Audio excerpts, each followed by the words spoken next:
Hello guys, in this video I'm going to show you how to find your messages on italki, but first I wanted to tell you that don't forget to subscribe because at 10,000 subscribers I'm going to show you my YouTube revenue statistics and my growth strategy, how you can make money online.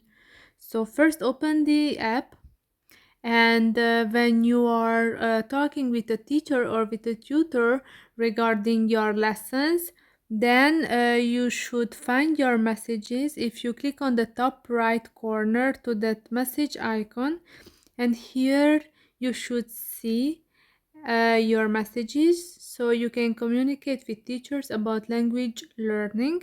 So this is the place where you can chat with them, and you can see at the top of the screen that there is this notification sections where you will find your notifications. I hope this video was helpful for you. If it was, please consider subscribing, and see you in the next one. Bye bye.